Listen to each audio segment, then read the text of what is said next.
Heyo, my name is Sarah, and today's book review is on Legendborn, Book 1 in the Legendborn Cycle series by Tracy Deonn. Non-spoilers, I give this book a 3 out of 5 stars. We follow our main character, Bree Matthews, who is attending a upper high school, college-level dormitory campus. And on her very first night with her best friend, when they decide to go to an after-school party, you would think that there would be the typical teenager shenanigans. And yes, there is a kerfuffle. But during that moment, Bree sees things that all the other students can't see, except for a select few, because they go and start fighting a demon. Yes, and Bree can see it, which she makes sure that no one else can figure it out. And through Bree, we learn that tied to this college campus, upper high school college campus, that there is a secret society whose mission is to fight these demon creatures as well as supposed shady evil people, because they are the descendants from the bloodlines of Arthur and his knights, the Round Table. And they have a mission, and that is, should ever Arthur be summoned ever again, then an event called, I believe, Calaman will commence, and that is basically the end of the day. So when Arthur comes, hold on to your panties, people. And Bree, with events that happened before the book, kind of pulls her into the fold of the Order. So what will she do? This book, people, just hit my nostalgia buttons, because again, we are back in the good old days where teenagers during high school, upper high school in this situation, are out doing things you would think adults do in a secret world where there are monsters, creatures, demons, and a great evil. And Bree starts out normal. She is the normal girl that gets wrapped up in all of this. So she is the outsider coming in. And that is going to ruffle a few and a lot of feathers. And this book, if it was the author's intention, drew so many emotions that my ugly head reared a few times. Bree, again, yes, she is the normal person, everyday life that has her own complications, her own history that we get layers of throughout the book, especially because it starts out as a prologue, which leads up to the events of the main story. Here's the thing.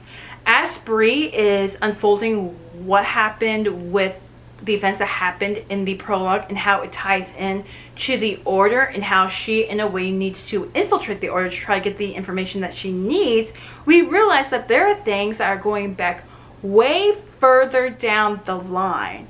And those little loose threads, she starts pulling on those without even knowing, and it's tying all together until when we get to the final end, we're just looking at our murder board with all the red strings and we're like, oh my god.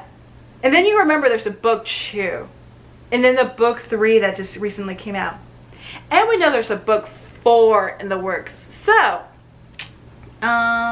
Bree, baby, you got your hands full. I have to say, for Bree, I like the fact that she is a complex character. Okay, sometimes we get characters that are basic, you know, fairy, we can do this, I'm gonna try really hard. But Bree, she has some levels to her, and sometimes she tries to hide them from people around her. She tries to play as like a normal person, but sometimes it gets the best of her. And then we have the parts where she is really determined to, either when it comes to the Order or when it comes to what she's discovering about her past, about things from her mother's side, you know, things that she wasn't able to connect to. And I really like that. There were some times where she frustrated me, but then I have to remember these are teenagers, so they're gonna frustrate me a little bit. But I really liked how we were learning things with Bree. I really liked that. Sometimes it felt meh, but some of it is like, oh my god, interesting, keep going. Her interactions with the characters from the round table, that also helped open us up to what's really going on. Yes, we have, again, the typical high school, upper high school, college campus situation that is tied to the secret order, the order of the round table. And through that, through Bree, we get to meet very important characters. One being Nick, who she meets on school campus for reasons, and we find out he is, I guess you could say, the prodigal son of the Arthurian line. He is descendant of Arthur, who doesn't want to do his claim. He's trying to push that away from him. He's like, I don't want to do this anymore. I'm gonna go do my own thing situation. And on the night of the event that opens the world to Bree, we meet the character Selwyn Kane, and he is what you would call a Merlin. Not the Merlin, but he is basically one of the branch descendants of a Merlin. So he is the one with like the magic power and all that stuff. And I wouldn't say broody, but because he believes in everything that the order does, he is very protective of it, making Bree in his crosshairs, which I can understand. There are other characters that we do meet, because when Bree does come into this, they are actually getting ready to do certain trials, because we have like a whole medieval caste system that's going on. What I mean by that is we have squires, we have pages, and we have what are the scions. Those are the people that become, I guess you could say, in that generation, the head who hopefully gets called upon by their knight ancestor. So when Bree comes in, they are getting ready to pick, I think it's squires. And Bree finds herself in the middle of this with Nick behind her, and Sel definitely not trusting her. But how the things end up at the end, I can see a very great alliance happening. And the order of the round table, the order, and how it is today. Let's just say at first I was chilling with it, and then at the end I'm like, why am I siding with the bad guys? Because this Tracy Dion, if you're trying to get emotions out of me, you got emotions out of me, because I was having fun, I was interested, and I was frustrated, and I was excited, and I was frustrated, and then I was mad, and then I was shocked, and then I was angry, and then I was just, and we have more books?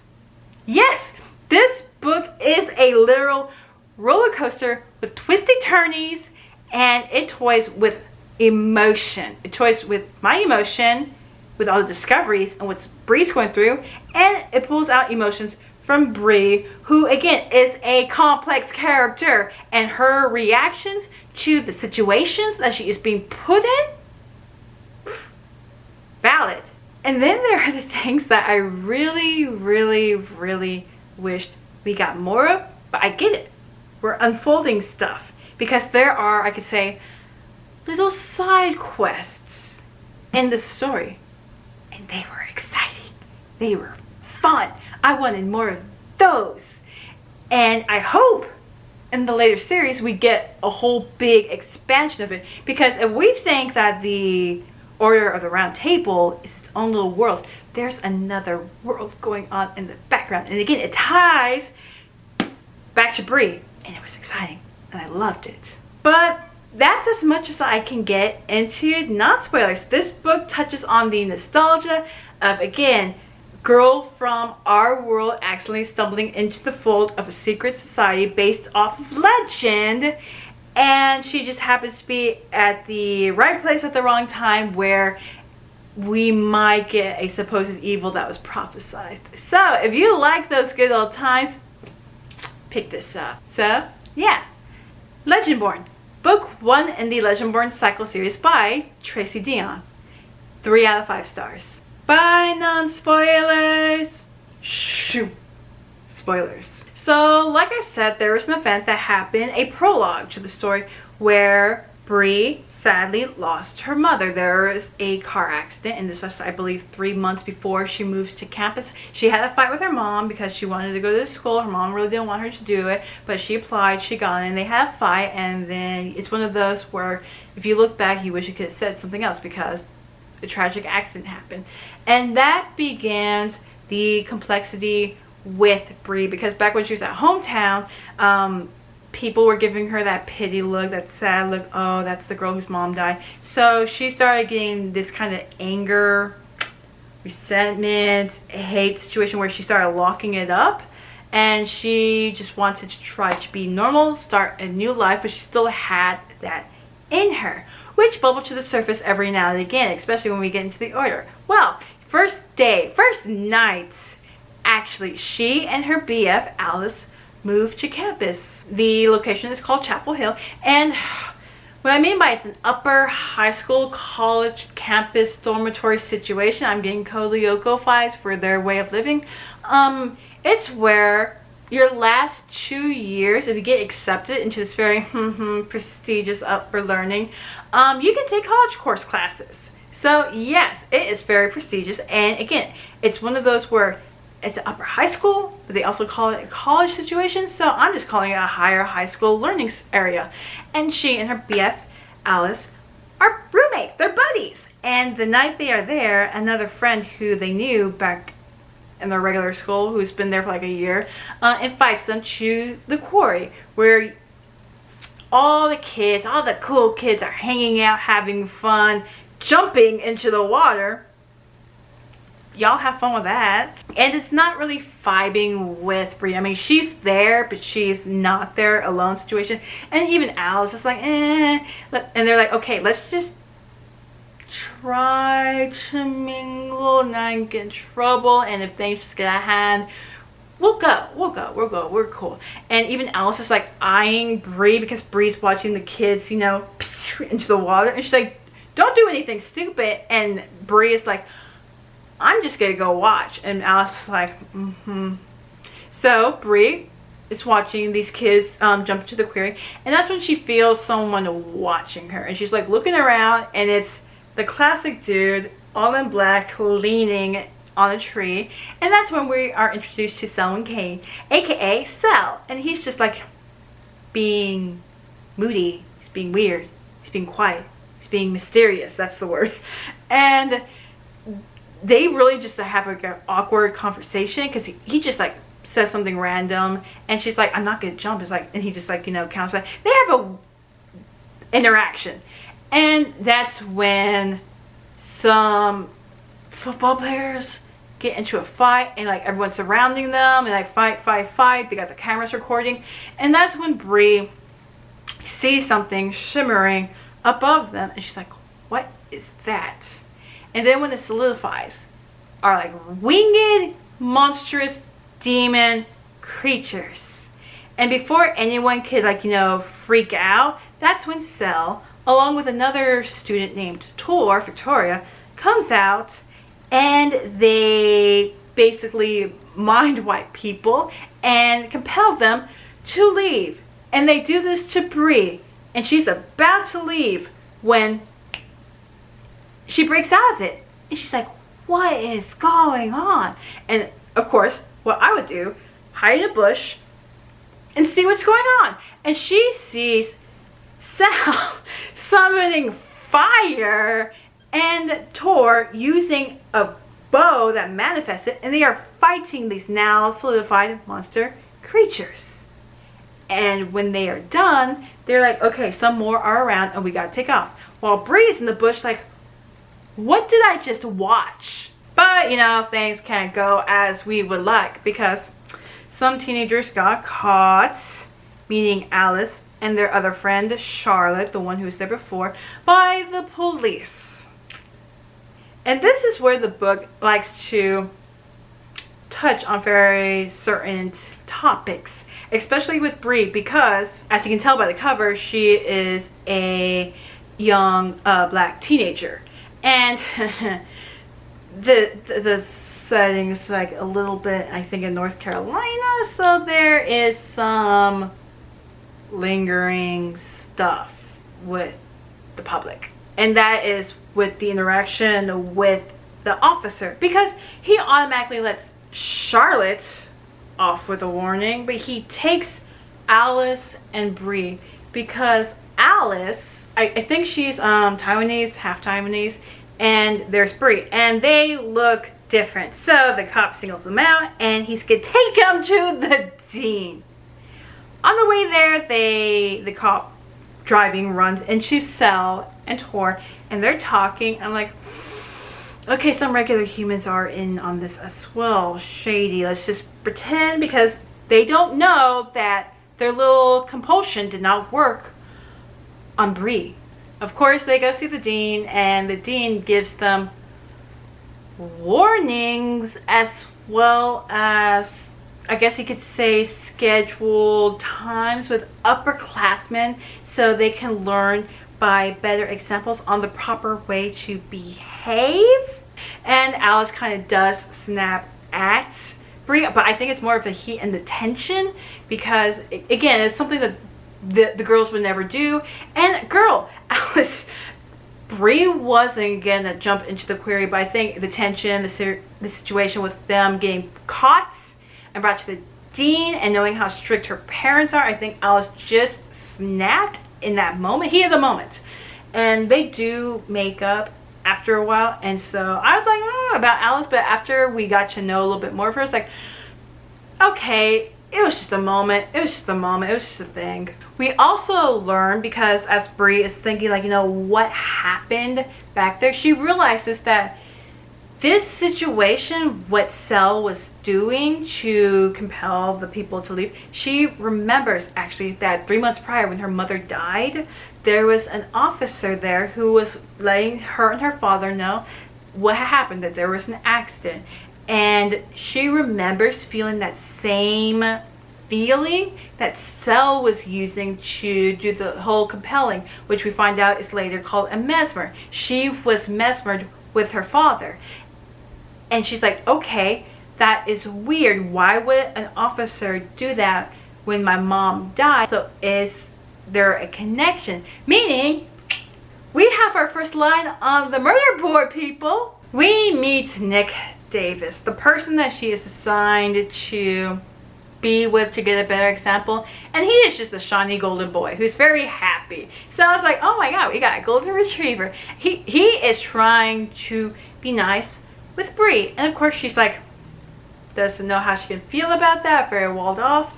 And she sees a demon on campus and she lures it away from Nick, not knowing, because she gets injured, not knowing that Nick is like Cell and Tor, more specifically Tor, because Cell is a Merlin, Tor is a Legendborn. Well, so is Nick, because he's able to defeat the demon. And he takes Bree to the little hideout area to get treated, and he believes she is a spy from another chapter in their society, in the Order of the Round Table. Because he's like saying, you know, what kind of person would send a young page with no idea what's going on? Like, they just sent you here to go die. And she's like, yeah, about that. Because she's trying to get information out of Nick. And he's like, wait, you're a once-born regular human? And she's like, yeah. And the mesmer didn't work on you? Yeah. And Nick is like, oh my god, do not let Cell find out. I was like, what? I can stall, I can try something, but do not let Cell know. Because, you know, things that happen in threes, and this is about to become a two.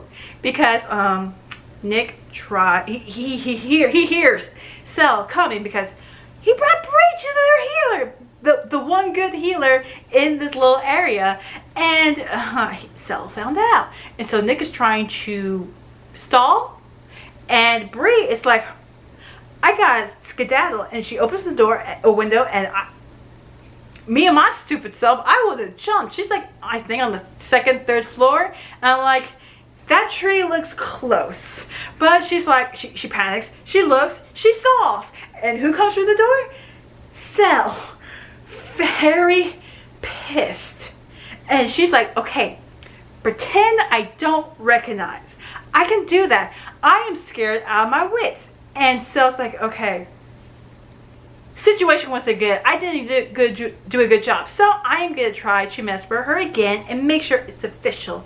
And she gets mesmered and brought back to her dorm. Which Alice thinks that she was out partying because that was the cover story. But here's the thing. Bree remembers. Nick tries to play hard to get. I guess you could say hoping that the mesmer took. And Bree does go to his class because she does have his schedule, because it's vice versa with him knowing where she's at for the grand experience. She finds him. She's able to keep up with this class because we find out Bree is actually really smart, because her mother was a smart woman. She was like, I guess, person that liked to specialize with plants and medicine.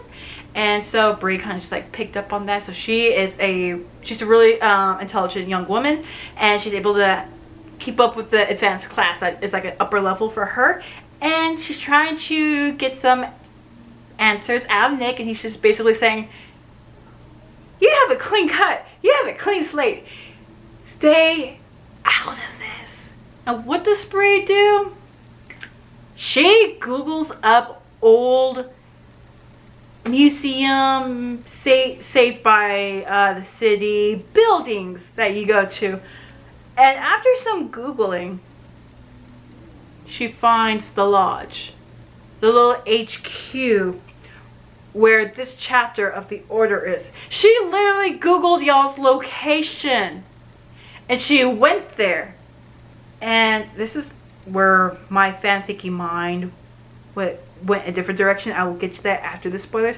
But yeah, she Googled y'all, found y'all, and walked up to the door and knocked. And someone answered, and she said, Nick sent me. And they're like, oh my god, he's actually coming back to the fold. Are you here for the trials? And she's like, yes. And so of course they alert Nick. He comes running, and he's like, what the hell are you doing? And Bree says, hey, what happened at the query and what happened last night, my mother died, and I think what Cell is a Merlin. I think we were visited by a Merlin to cover my mother's death. And Nick is like, explain. And she's like, okay, something could have happened. I don't know what. Maybe my mother's death wasn't a tragic accident. Maybe it was a cover-up, and someone in the order sent a Merlin to make sure that my father and myself would believe this lie. And Nick's like, okay, there have been incidents where maybe a demon kind of got out of our control, like, you know, where we sent to hunt them, and maybe a once born, a regular person got accidentally in the crosshairs and there's an accident. So, hey, there's these trials going on, and if you do come into this fold, this life, which I highly recommend you do not do, I can probably snoop around as well and help. So we have two buddy detectives. So when push comes to shove, Bree accidentally also pulled Nick into a world he was trying to leave. And at the end of this part, when people are say, hey Nick, are you actually back? And he's like, yeah, and I brought a candidate.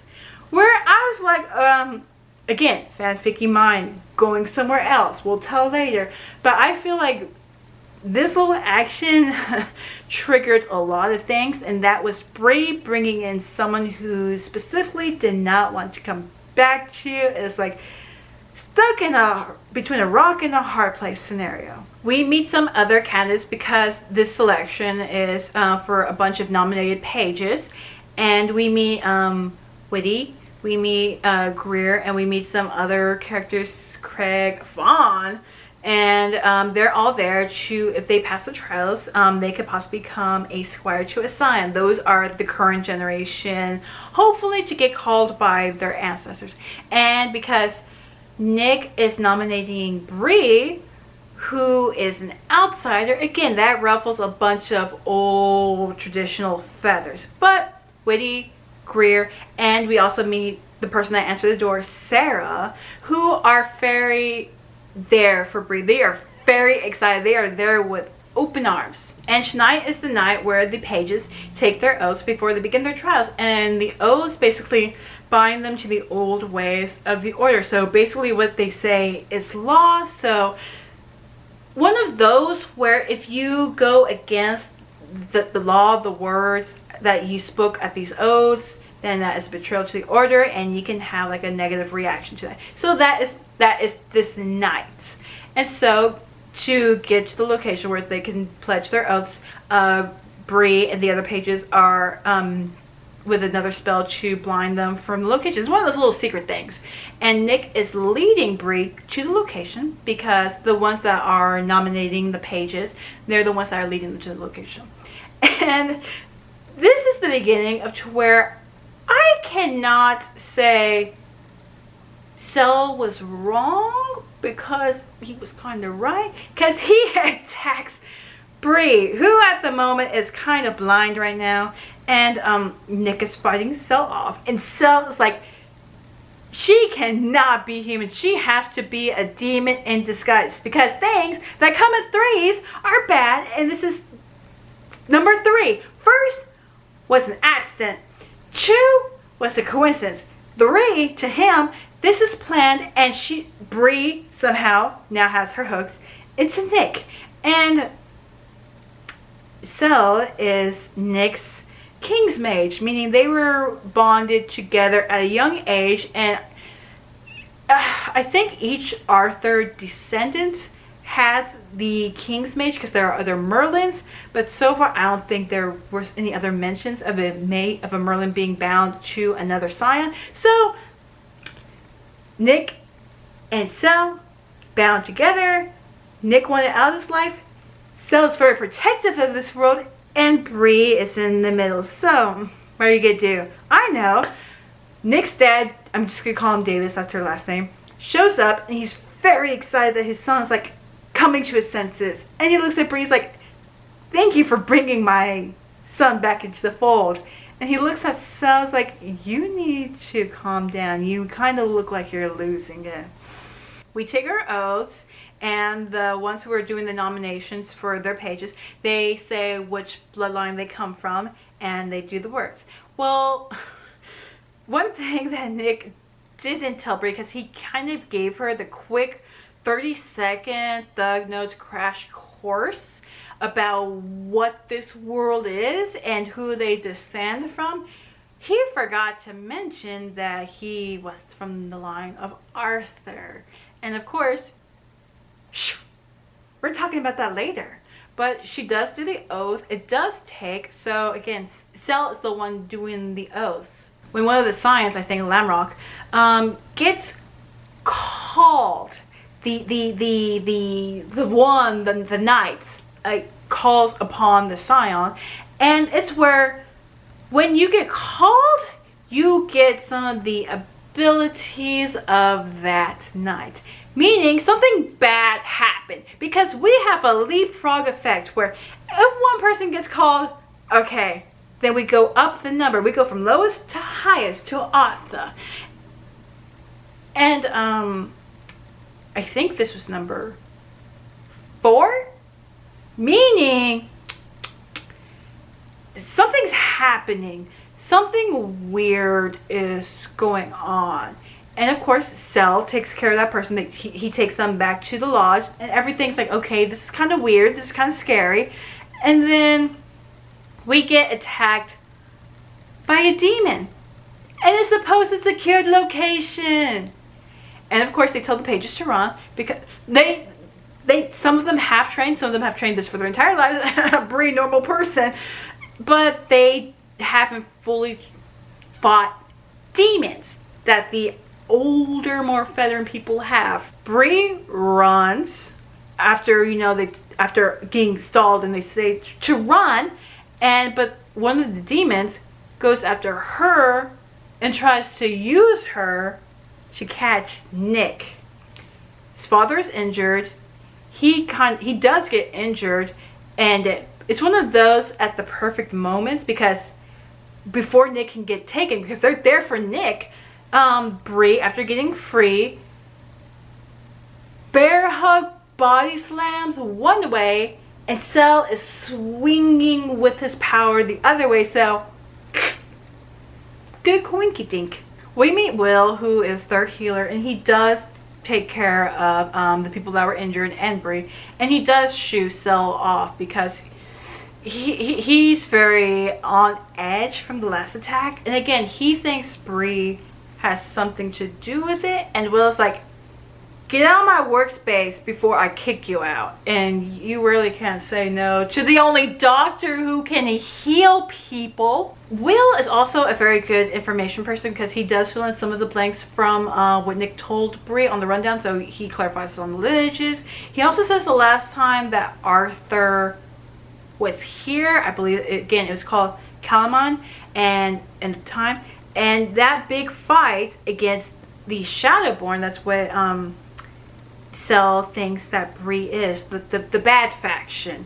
And like there's another line, the line of Morgan, I think that they're tied to that, the bad people, the bad guys, because there's them and then there's demons, but Shadowborn were kind of, I guess, like Legendborn turned to evil. And so the last time that Arthur was on this plane was during the Revolutionary War, and so things have just trickled onward. He does take her to the wall, I think it's called the Wall of Ages, that tracks down like the bloodlines. And Bree does have a moment where she thinks they have this giant wall that traces their entire lineage back from Arthur across Europe and when they came to America. So we have this giant tree. But Bree sees this and she's like, my lineage, it's very fractured and cut at the roots, because what happened after the Revolutionary War, the Civil War, and what happened in between, before and between the Civil War, there was, I gotta say this, but slavery, and we are in North Carolina. And Bree just feels a little bit, I guess you could say, not envious or jealous. She just feels a slight little rage that her connection to her past, those who came before,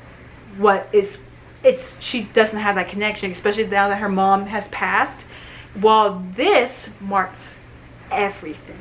We also see another clue that we could put on our murder board, was that for, like, again, I think it's just for the line of Arthur that has the King's Mages, the Merlins that are bound to them, because we see Cell and Nick, but we also see Dave is his name up there, and we see a little marked out name, and Will didn't mention anything about that, so we're like, that's suspicious even for us. Right after the whole thing happens, and I think Bree does go back to campus with Sarah, who's like, again, how she and Whitty and Greer really clicked. Whitty is the guy who is very chill. He loves his friends. He loves those who are close to him, and he will be there for bad. Greer, they are non-binary, so they already don't fit the fold of how the Order has its old ways. And Sarah, she and Bree have a little bit stronger connection because I think she's half Venezuelan, and her father is a once-born that became a vassal. So those are the people that do know about the Order, and that was the way how her father was able to marry her mother. So, and she is in a relationship with Victoria, who is one of the Scions. And she is the one that can also understand how some people aren't gonna like Bree just because of who she is. So that's how she and Greer and Whitty are able, they have this nice little clique that they're able to be there for one another.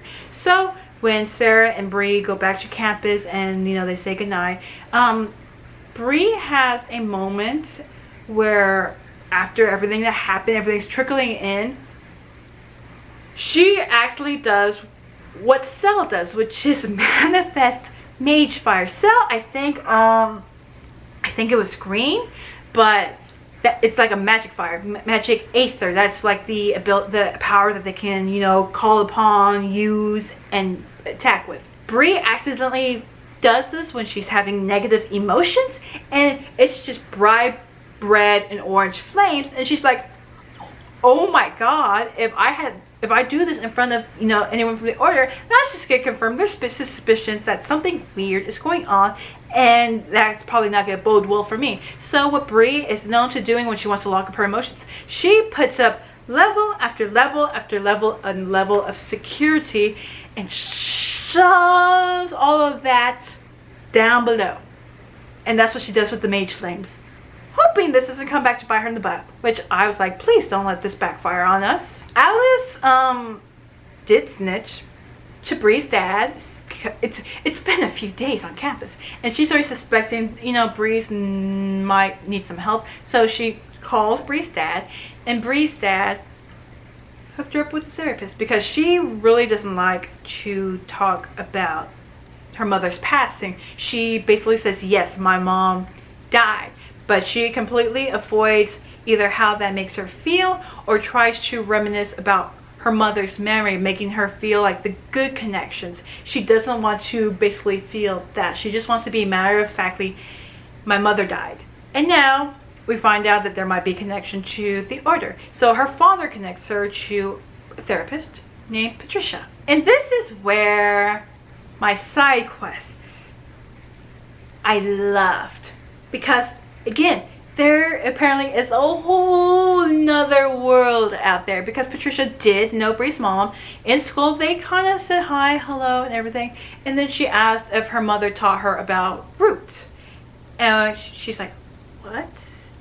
And then we find out that there's this world of people that practice roots. This is another way how they connect to power. They don't call it aether because that's what the order does. They call it roots. So what this is that it's an ability where they can connect with, I guess you could say, energy of nature, and instead of like taking it, they can like draw and in return give back to being able to use this power. So it's a balance, which I like balance systems. So people who practice rootcraft, they use the abilities that they call upon, which Bree's mother was, I guess, a wildcat. She practiced the root work with plants. She used the abilities and energies from plants to do things, and in return you're supposed to give something back because it's what you borrow from. You don't keep, you borrow.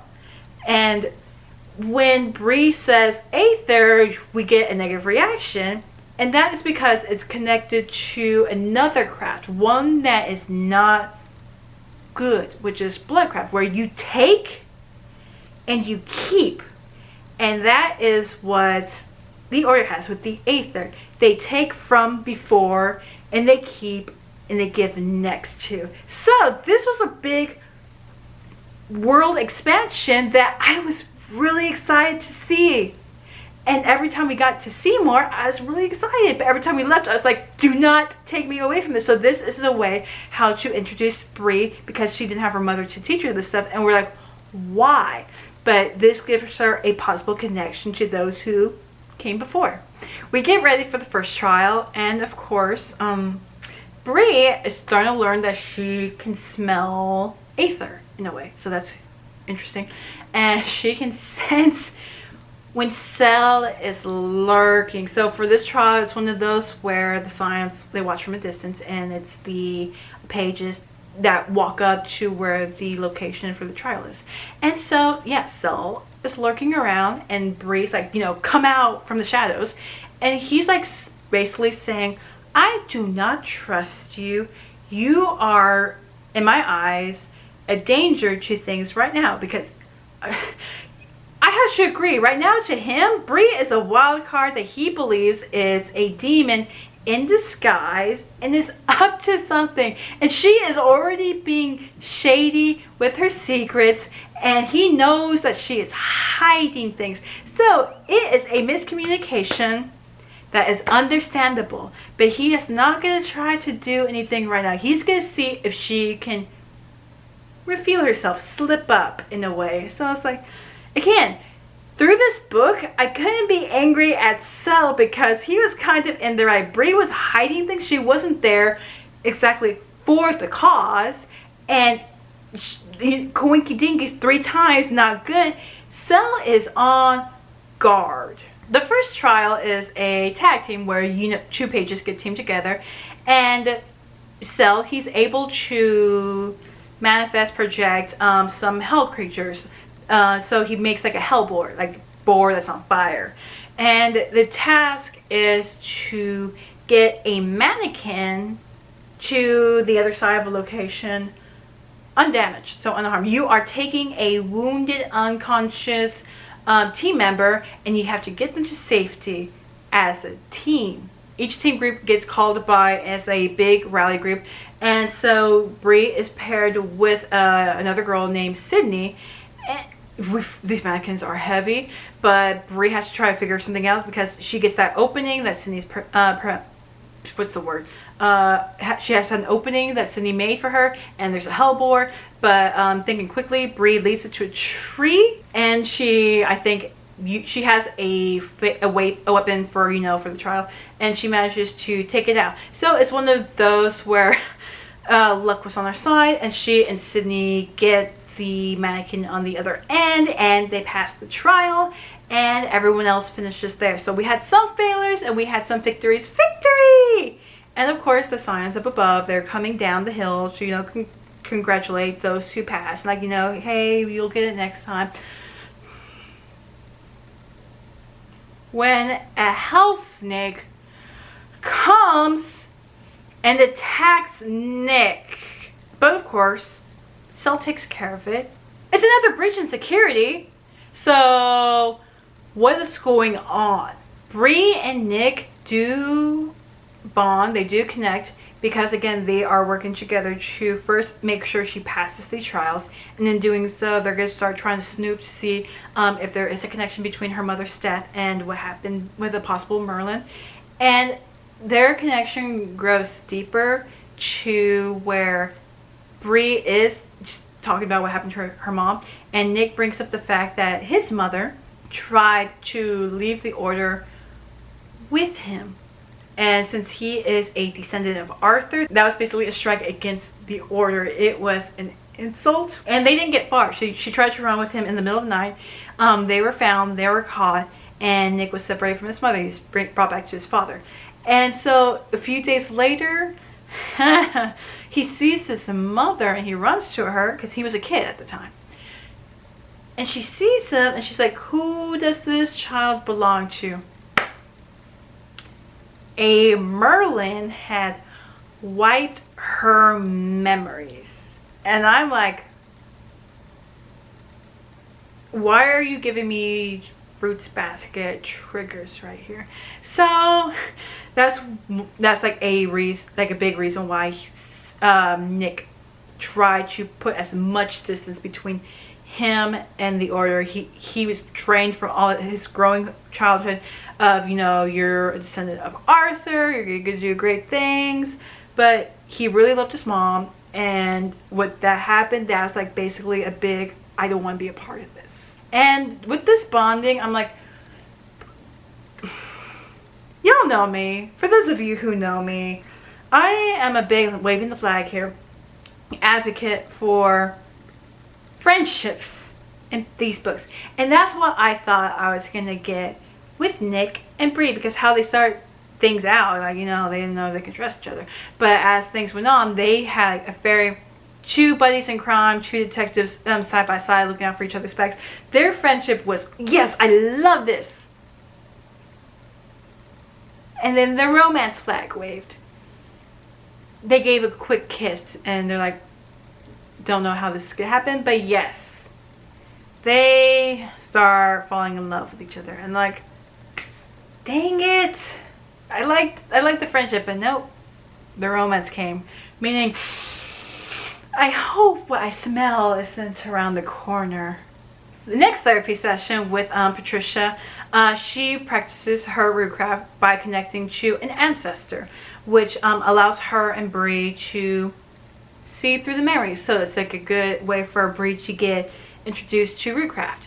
And so you can't call upon which ancestor, it's the one that answers the call. And so this one takes Bree back in time to see a birth of a new person back then during slavery times. And when this woman gives birth to a child, everyone's really shocked because the child has strange eyes, and they're like, you shouldn't have gone with this guy, you shouldn't have done this with this guy. And she's like, no, I'm gonna love my child. It doesn't have to be this way. And they're saying that its nature will take hold, and Bree's like wondering what's going on. And that is when the ancestor shows that this child, who is different, I think they have like red eyes, is a crossroad child, meaning a demon that came with a woman, and they had a child, and this child is like very powerful, very strong, but it's feared that their nature from the father's side, or whoever was the demon, will take over and they will become evil. So we're like, why would these ancestors show us this? And then we get a piggyback from who's not a full ancestor, but from a previous generation, who is Patricia's sister, who was on campus 25 years ago. What happens to be a quinky dink with Bree's mother, because through this person, I believe her name is Ruth, we see that back then a gate was opened, and what happens with gates opening? The demons start coming out. And so after these ancestors and Ruth shows her things, Bree goes back to the lodge and she confronts Will because he's more forthcoming with information, and she had some strange thoughts about Cell, how he's a little bit different from everyone, especially how he uses mage flames and is able to do all these other things that everyone else can't do. And they kept saying, he's the strongest of his generation. So she confronts Will and she asks basically, is Cell a Shadowborn because of what he could do?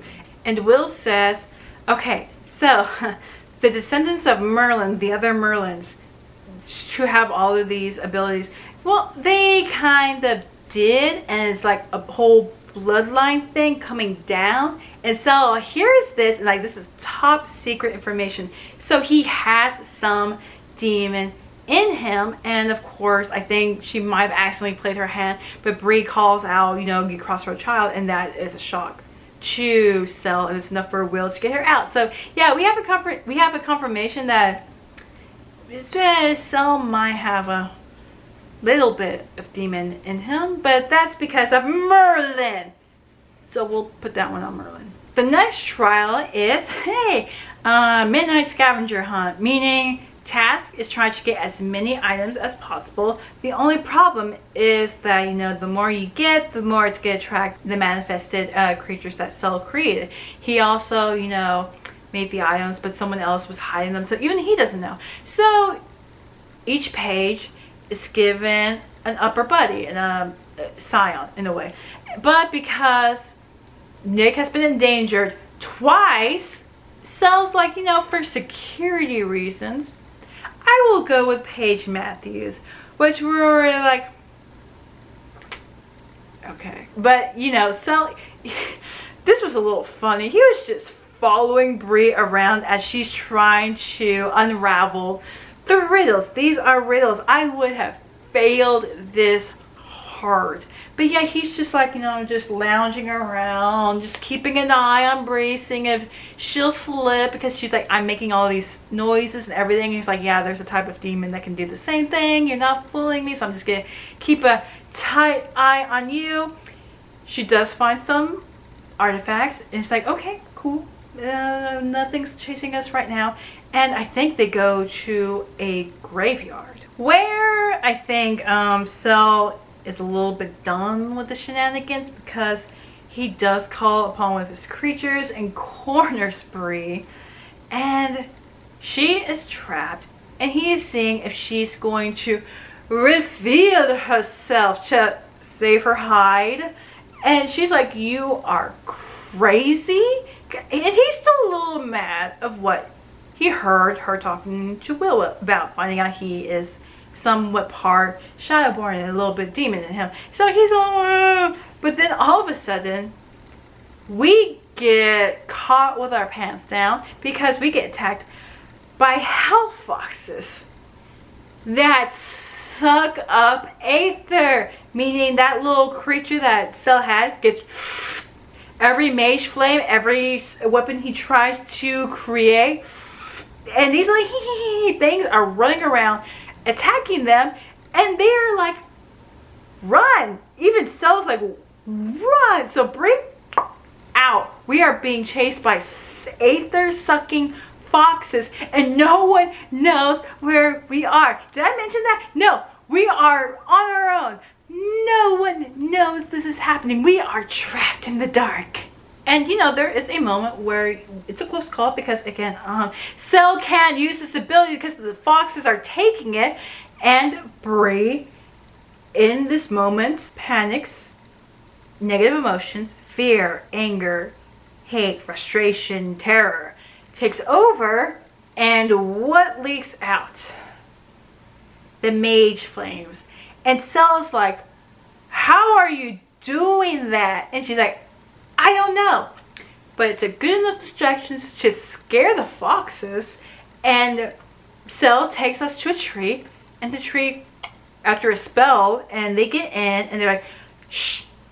They're looking around because you could hear the fox scratching, sniffing, yapping, and they're like, they're gonna find us in this tree. But the foxes leave, and it turns out once they're in the clear, a tunnel leads underground.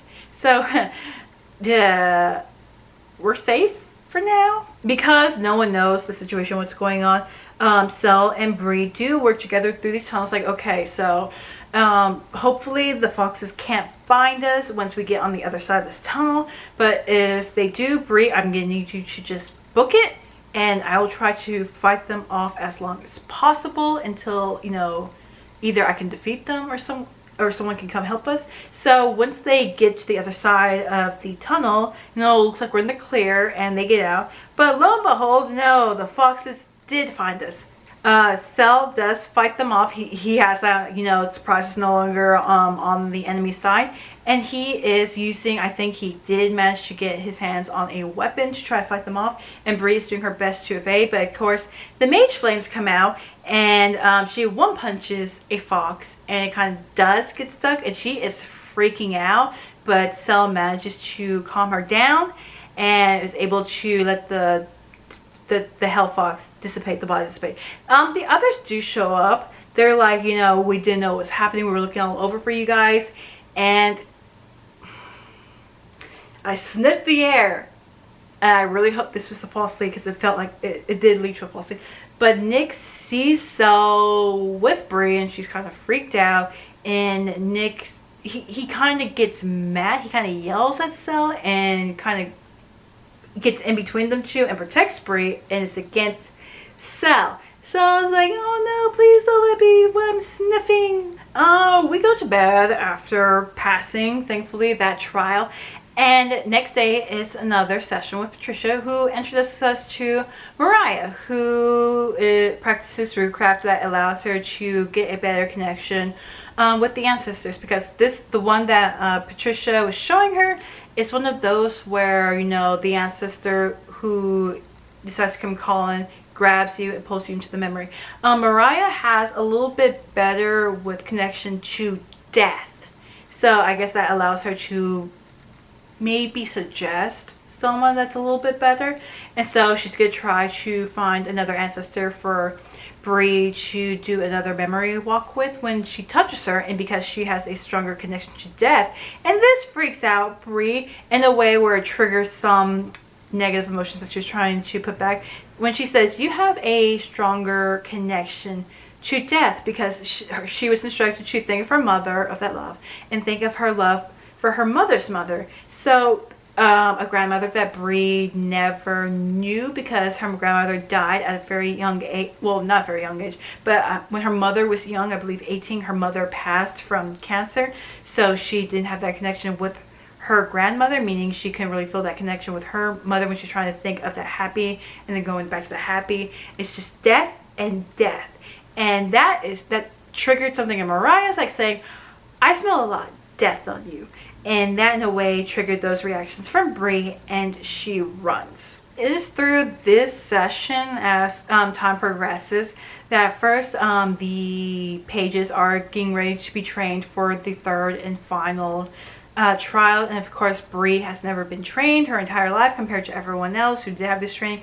Nick kind of does set her up with the person who did train him. It is with a woman that's not gonna, like, you know, say, oh, it hurts. Like, no, she's gonna be like, drop down, give me like another 20. She's gonna play hard with Bree, but she's gonna try to, you know, see if there can be any improvement. And at the same time, Patricia realizes she might have accidentally pushed a little too much, especially with that last session. And maybe there's a reason her mother didn't tell Bree about Rootcraft.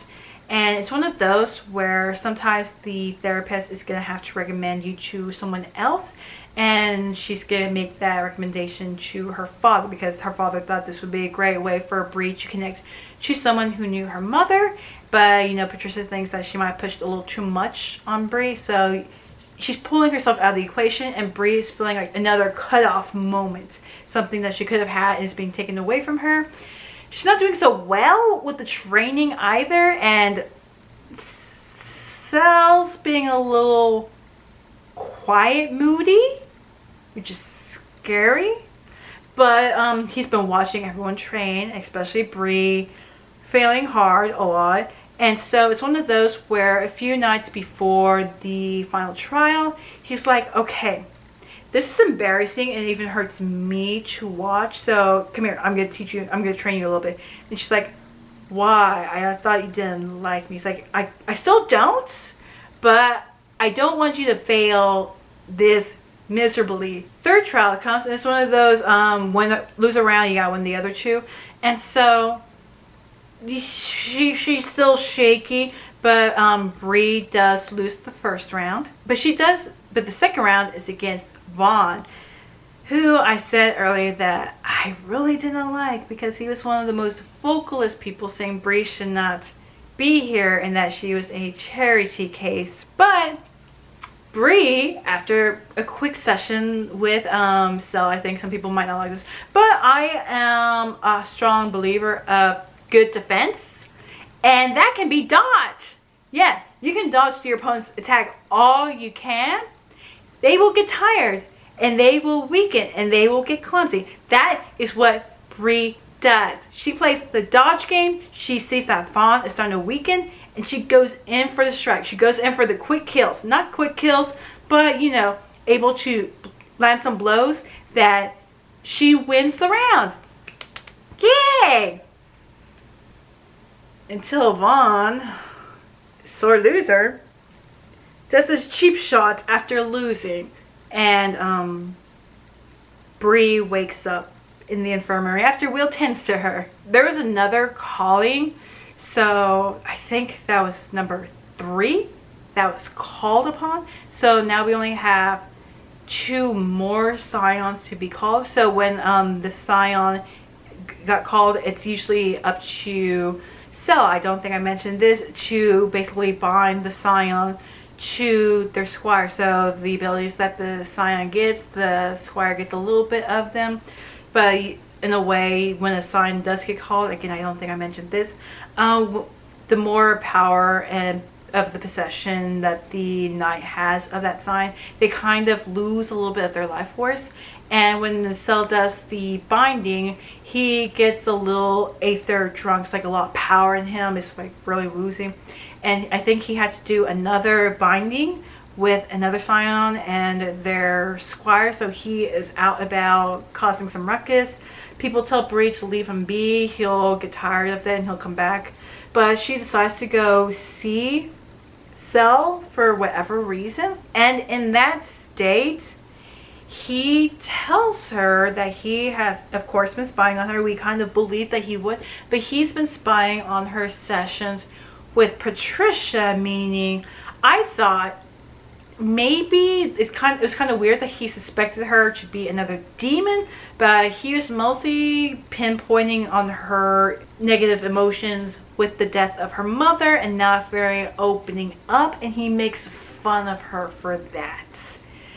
Which I'm like, it's one of those things where in this state, I think it's one of those like you wake up the next morning and you're going to regret that. But for right now, whatever, there was a weird thread, a connection between the two, especially what happened with the Hell Foxes, that I think Bree was starting to come to like a sliver of understanding. Well, that broke. And another thing that also triggered this lashing is because, like, he sees Bree as the bad things that are happening.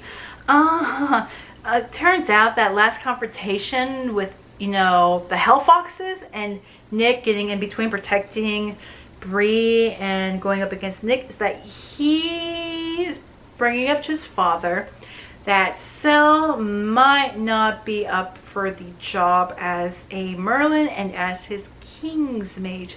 Meaning of a Merlin is like, seen lacking, they can get replaced. Because Nick has feelings for Bree and he feels like Cell keeps putting her in danger, he feels that Cell is no longer a good part of this equation. So there is a possibility that Cell could get replaced, and with the possibility of finding a replacement, we also find that it's not also a good thing to be a Merlin, because Merlin, with the demon and now some percentage of Shadowborn in his descendants, made sure that his descendants stayed loyal to the order.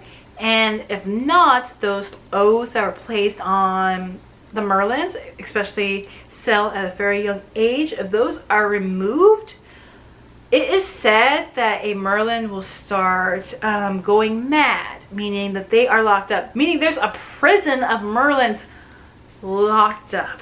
So if a replacement is found, then either, Cell could be moved somewhere else, or he can have his oaths removed. He could be let loose into the wild and let the madness take over him. And so, the lashing out, it should not have been directed at Bree, but there are things happening behind the curtains. Bree is like she's thinking what Cell was telling her about, and about the Merlins, and she's like remembering, wait, that little on the Wall of Ages, and something clicks. So of course, against better judgment, she goes to see Cell, and he's like, Eva, what the hell are you doing here? It's like, okay, this is what me and Nick have been doing. And she fills him in why she's there, and he's like, okay. And she's like, okay, so you've seen on the Wall of Ages, there is a Merlin name that has been replaced. And he's like, okay, that could be for something. But she's like, it happened 25 years ago. Meaning it's the same time that the gate at the school was open, the same time her mother was there. So, connection. And so, Cell is intrigued. It's like, okay, so what you're telling me is the reason why you're all here 25 years ago, your mother and the connection. We found the connection. And so it's like, well, why aren't you saying this? It's like, well, Nick's not right here and I can talk to you now. So I like this. I liked how when now it's Cell and Bree who become the detective buddies, because Cell literally jumps out the window with her, and they go to Davis's house, which has information, it has logs, it has paper, and they go snooping through the cabinets. Yes, we needed a lookout, but we're actually finding information now. We would have found information with Nick due time, but no, we are actually now being detective works. We are starting to find the clues of what happened 25 years ago, and we are with Cell, and I am having more excitement working with him in the past 5 minutes than I have in the past few days with Nick, because you know what? We find files, and we skedaddle back to the lodge, and we're reading, and like, yeah, there are notes on here. Talking about what happened, the gate, like all of a sudden all these gates just start popping up. The order worked with the vassals of the time trying to contain the incident, because of course there were some once-borns caught in the crossfires. There had to be some settlements placed over to ensure that things wouldn't be investigated, but there were some people, some once-borns that were caught in the crossfires, and they were fine, but they saw things. So they are brought back to the lodge to be kept under supervision to ensure that a strong enough mesmer would take hold. And one of them was Bree's mom. And during the snooping, we find out through the notes as well that there was the Merlin King's Mage of the time who was investigating, who was taking care of this, and was falling into the madness. And so the order sequestered her, they imprisoned her, and they believed that, if she gets better, she can probably produce an heir, and we'll see what happens afterward. And so she did have a child But she had been, at the time, before being sequestered away, she was obsessed, like, maybe there was some hidden mole or some reason that all this was happening, because it was strange. These attacks on the campuses were strange. And so that's why she was, in prison. And now that she came out, she had a kid, and she was falling back into the madness. So for right now, what we know is that this Merlin, this former Kingsmaid, whose name was removed next to Davis's name, was Sel's mom. And what he believed was that she had died. He had been told that she had died. And so his coping mechanism is the order had to do as they needed to do for security, because it was reported that she had fallen back into her madness, and how the investigation from what happened on the campus 25 years prior, which again tied to Bree's mom. So we're finding out one thing about Sel's mom and how it ties to Bree's mom, and it's because she had been brought in by the order. They had placed measures on her, and it turns out that the order did monthly, sometimes annual checkups on the people who were mesmerized, especially Bree's mom. They wanted to make sure something that big stuck, and it just felt strange that they kept coming year after. They came when that woman was an adult. They were still checking on her to ensure the mesmer worked, which was like, I felt a little uncomfortable about that. But it is through that discovery that we do learn that it was truly an accident. The accident that took Bree's mother's life was an accident, and that is the last log that was placed on her file. So Bree kind of just like, I shouldn't even be here. My mom, obviously, practicing a fruit, she probably didn't take to the mesmer, and so she pretended her entire life, probably fearing that the order was always watching, that she didn't want to have any. Maybe that's why she was mad that Bree had applied to the same school that she did when she was, growing up. She wanted to stay as far away from the order as possible, and now that Bree's thinking about that, maybe there's a perfectly good reason why, and I'm now going against the memory of my mother, and I shouldn't even be here in the first place, and to find out that this was truly an accident that feels more insult to injury. And so Sel is the one trying to calm Bree down, but she tries to leave, and lo and behold, she runs into Nick, but she does say it was an accident. He's like looking at Sel because Bree's upset, and Sel's right there. She's like, no, the accident for my mother. And then he realizes that she discovered this with Sel, and he's like, you found this out with him. But before anything could get weird, and I hope this doesn't happen, Bree says, I'm done, I'm off, I take off. Bree goes into zombie mode, meaning she's trying to keep herself busy just by going day by day with classes, which I'm at this point, I'm like, what classes? Because obviously it feels like we have not been in school. But of course Alice does see Bree sobbing through the whole process, and of course she does reach out to Bree's father again, which I wish we had more moments, because when we are with Bree's dad, they go to a Waffle House. I hope we don't get copyright strike for that one in the book. But Bree and her father have breakfast, and he just tries to get Bree to open up, because Bree has always been closed off, especially when it's talking about her mother. And he thought that maybe it was a good idea for Patricia, but I guess it just came and went. But he's just reminiscing. He's talking about about their mom, about how she actually did care for Bree, because apparently she was very overprotective, but he was telling her that was just her way of showing how her mother had raised her, because your grandmother passed away very early on, and so she was just always worried that something would happen to her, that she wouldn't be there for you, and she was just afraid to let go. So her fault, oh my god, I really wished we had more father-daughter times, because this vulnerable moment between these two people who lost someone very important to them in their lives, and how the daughter is just trying to keep everything matter-of-factual, while the father trying to do best for his daughter, and is actually just open up, let your emotions out, tell me what's wrong with you.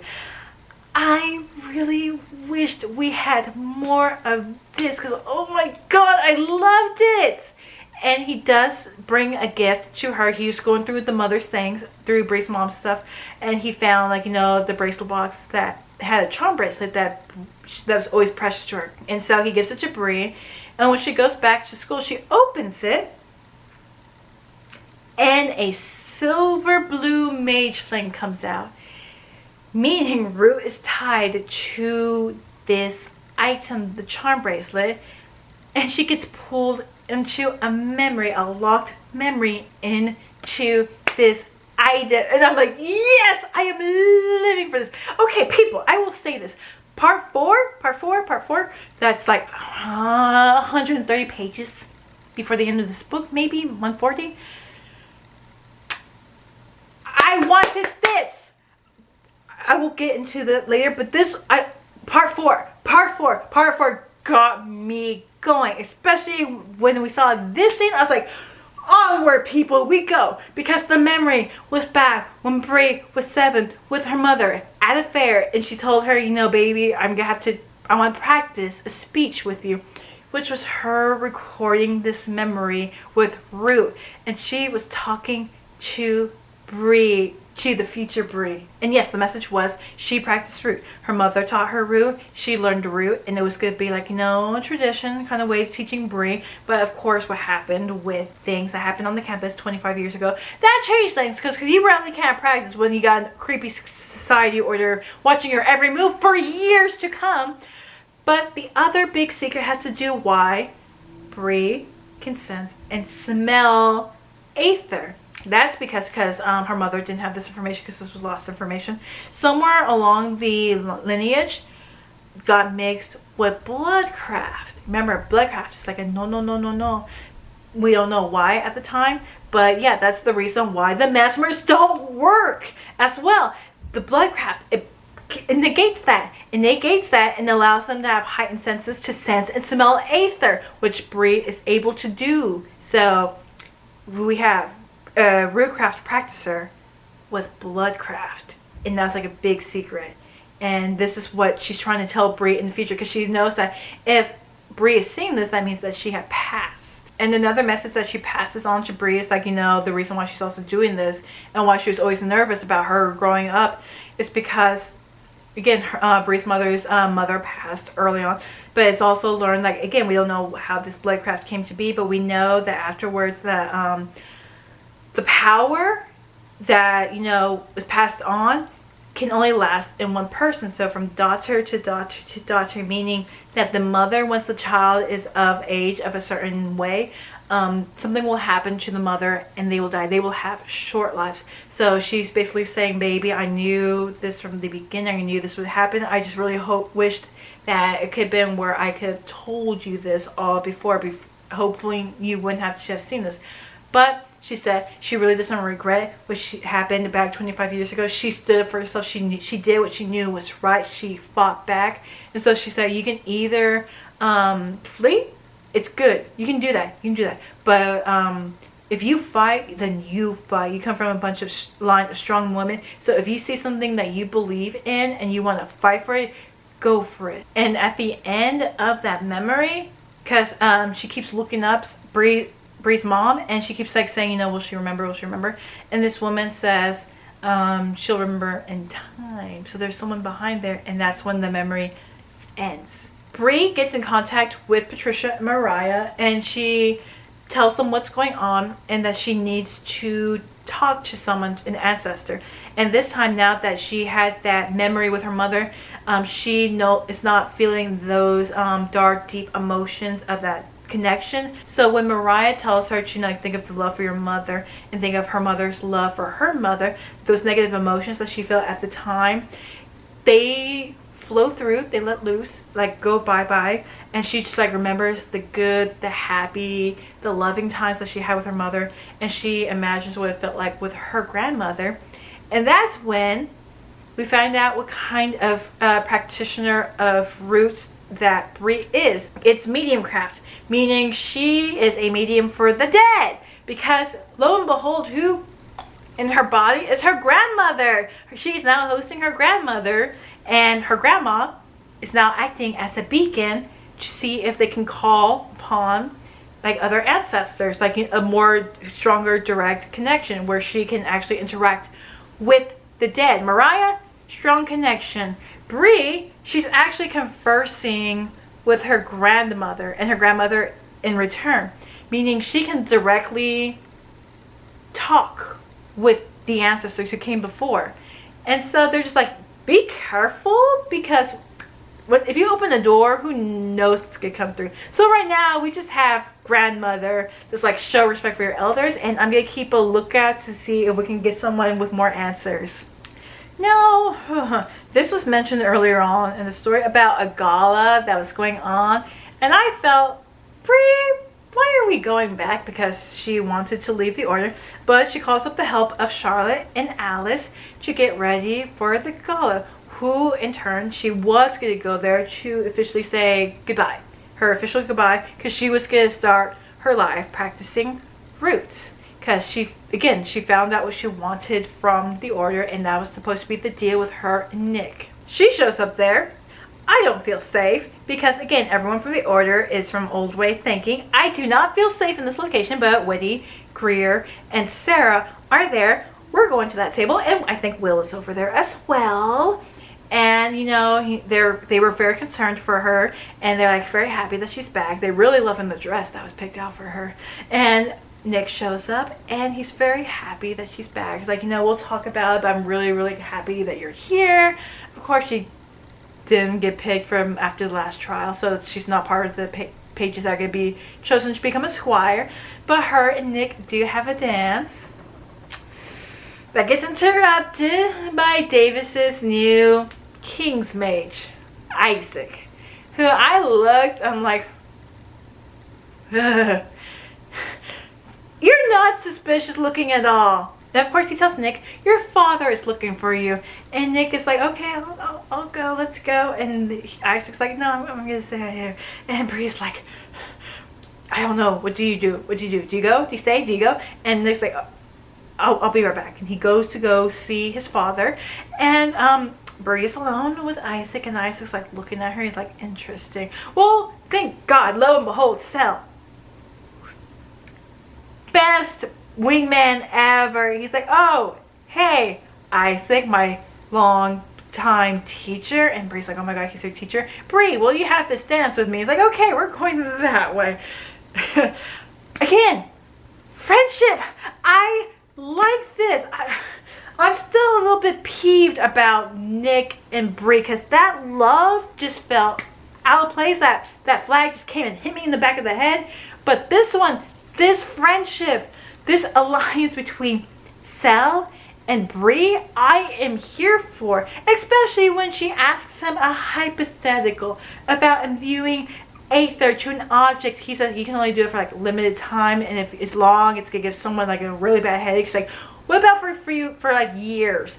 And he's like, I am intrigued. Will we be trying to solve this together, or are you gonna tell Nick? And she's like, So again, I like this. I liked this interaction so much. And of course, Sel, after doing a few twirly twists with Bree, he's like, you know, over there, Nick looks a little bit jealous, and he's just trying to get back at Nick for the whole situation that he's in about him losing his position as a King's Mage and what's going on. But of course, we must get onto the selection of the squires, and we have 3 scions.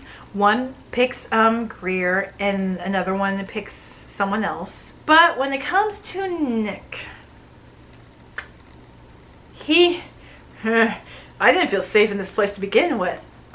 He gets up there, and of course, again, Bree is not part of the selection. She didn't make it. She's sending us to Sel, clapping, like, you know, don't go for Fawn. The other person's really good.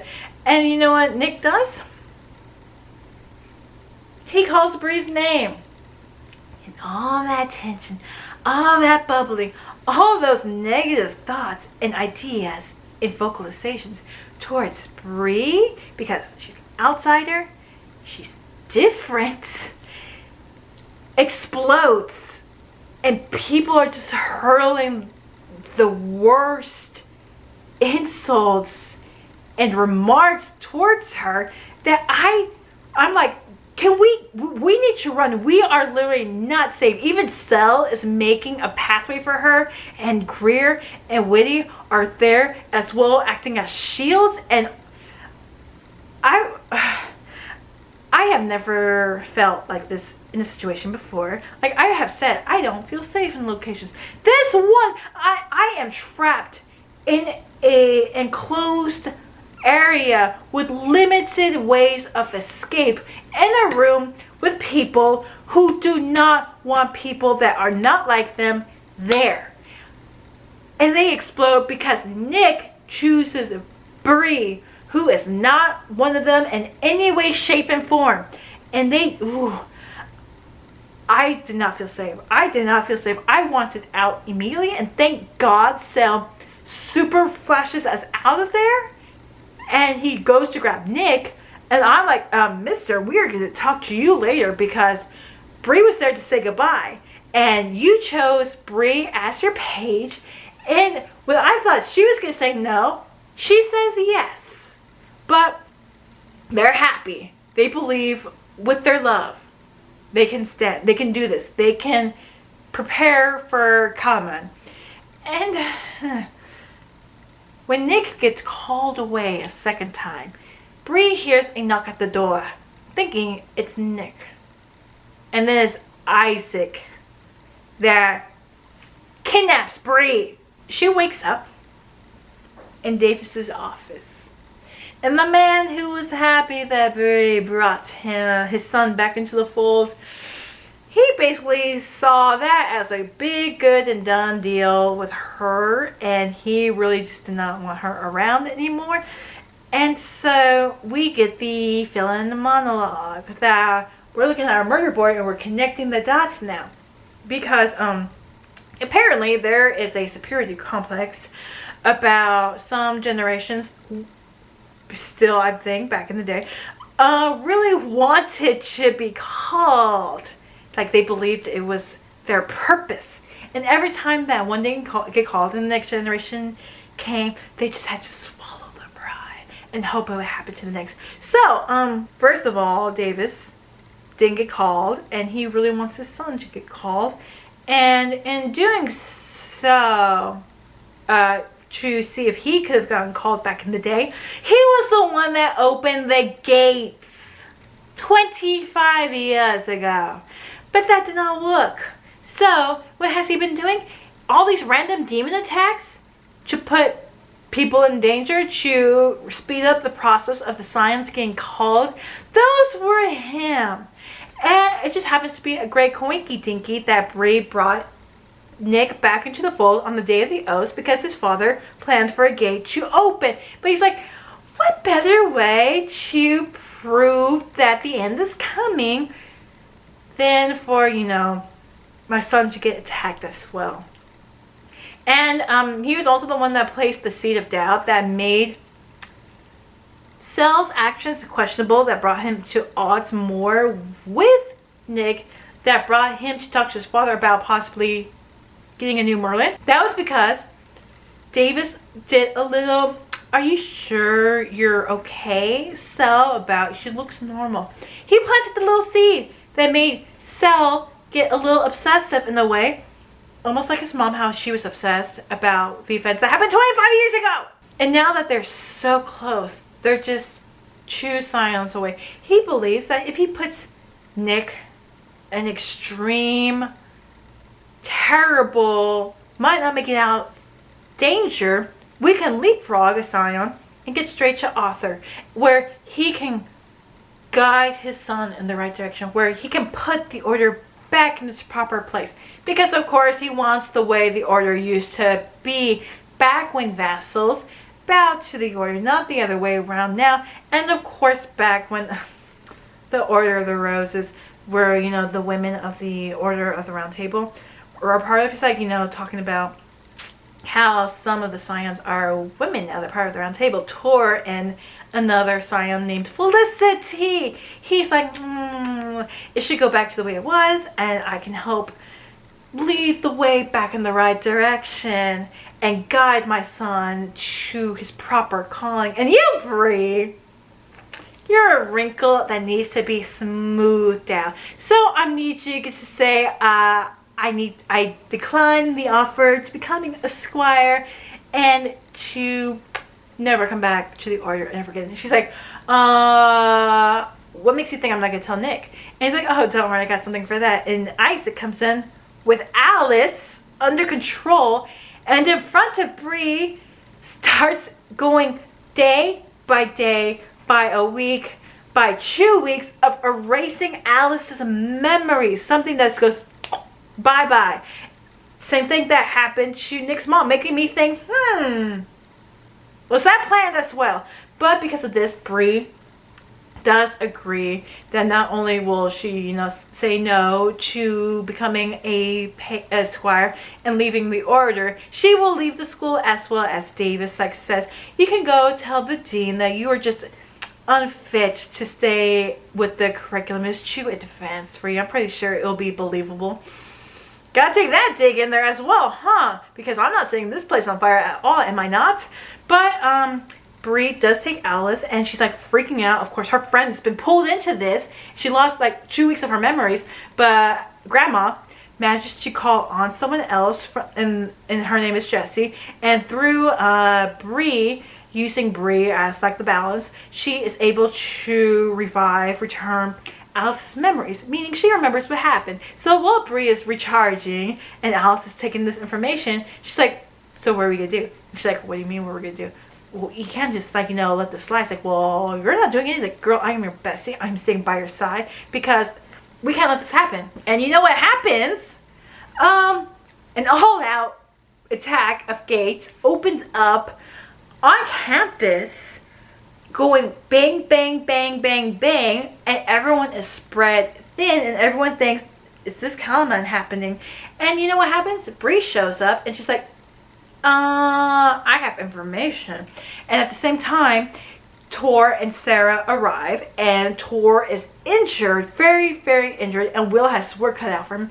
But Sarah does have a message because Cell is out on the field trying to contain this as much as possible. He tells him that it might have to do with Davis because, again, from the files what happened with his mother and how his father, Davis, his name is written on there as a thing.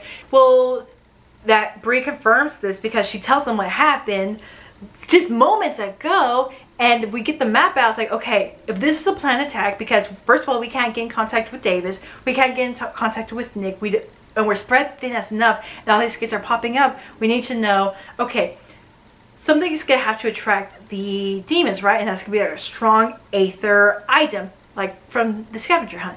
And what's the most strongest thing on campus where all of these gates are starting to get closer to? The bell tower. And what's under the bell tower? Excalibur! Excalibur! Not that Excalibur, but I wish. So here's the plan. Will, because he's the healer and he's trying to do as much as possible, he's going to try to take care of the gates up above because, you know, we're going to need Cell to try to close the gates, but he has some vial of Cell's blood. It's like, I can do this, and I'm going to take Alice because Alice is here offering assistance while we need to try to go to the underground bell tower, which we find out there's a tunnel behind the Stone of Ages, the Wall of Ages. And so Bree, Russ, Felicity, Fitz, Evan, Pete, Greer, Witty, and just after recovering after giving Will a heart attack, Tor and Sarah and Vaughn, because he's still there. I will not feel sorry for this guy because he was there and he was going to be used as the backup as the squire for Nick, but he saw some attacks going on and he said, yeah, that's probably Cell out there, so I can come help. Their job is to go into the tunnel, and they split into groups after the Wall of Ages is open because you need 3 scions to open that. And they go into the secret tunnels. Secret tunnels. Fitz, Evan, and Bree are teamed together, so you know we're using our flashlights trying to find what's going on. And underground tunnels, you don't know what's down there. And of course that's going to be a scary ravine with angry looking stalactites. And we gotta kind of go on the narrow side of the wall to try to get across. So, you know, we're doing the shimmying game, and we hear things flapping around. We're like, that better be bats. But it's not. They're demons. also known as imps. And we get attacked. And close quarter combat with creatures that can fly. And we are not in a good area for combat. We can literally fall and die. And we are outnumbered. We cannot reach. And it is a scramble for our lives. This was really, actually life-threatening. Because one wrong move and bye-bye. Bree, Evans, and Fitz are trying to hold their own on themselves until an imp gets past their defenses and gets a hold of Fitz and carries him up in the air. And he is a scion. I believe he's a scion. And drops him down below. And he gets impaled on a stalactite. And Evans, being bound to him, I think he can feel the death of his scion. And it's one of those where, what will the oath do to you now that this has happened? But Bree and Evans like, we have to keep moving on. But a scion just died. As they are continuing, of course, it's a cave, right? Things echo. Things are loud when they shouldn't be loud. And so, again, we're now like the last 7 to 60 pages. And I'm like, whoa! Because Bree is scattering rocks, caves. You can hear that, right? Bree is like, making sounds and all that stuff. And then she like flashes the light, check on Evans, make sure he's okay. When she realizes his feet aren't making sounds. And what Cell accused Bree of being a demon that mimics life. But there are some things you just can't mimic. And Bree tries to keep her cool, and Evans is like, you're too smart for your own good. Turns out, after we do have a chase, the real Evans, just before the beginning of this book, it was body swapped by a demon named Raz, who serves the bloodline of Morgan. For those who don't know, I think that's like, the other sorceress witch, like Merlin, but she was the half-sister of Arthur. And in this book, I think it was a Shadowborn more line. Those are the more bad guys, the more Shadowborns, and not a good line. But Raz, who is a demon, serves her. So now we have a bloodline working with demons. Awesome. And it turns out that he was opening some gates, but he didn't know that Davis was the one doing it. But he's like, cool, because it works in my favor, because while Davis wanted to try to jumpstart Arthur, I was actually trying to do the same thing, but I wanted to do it so I could take out the bloodline of Arthur, the one when he got called. So when Arthur dies after being called, all the other bloodlines die as well, so no more order. But then again, evil monologue, and Bree Sparta kicks him into the river. We get to the end of the cave, to the, climax of the big battle. Everyone makes it to there, and it turns out there's like a bunch of hell creatures as well. And Bree is about to join the fight because Nick is actually pushing off the call. He's trying to reject it as much as possible. It's kind of hard to do that when the giant Excalibur is right behind you. Bree runs into the battle, and again, I'm like, Jesus, where did this final boss come in the last 50 pages? It's because I think someone was feeling a little petty because the Sparta kick, of course, didn't work. Raz shows up and fist punches into the chest of Witty and throws him down. And I'm like, what? And he feels a little bit petty. He's like, Bree, that was very rude. And he tries to use Bree, because he can control the hell beasts, and he uses Bree to try to get Nicholas to accept the call. And Nick's like, I'm not gonna do it. And he's like, you think I'm playing, right? He blinks over to Russ, who is with Felicity, that is the sign he serves, and they were in a relationship.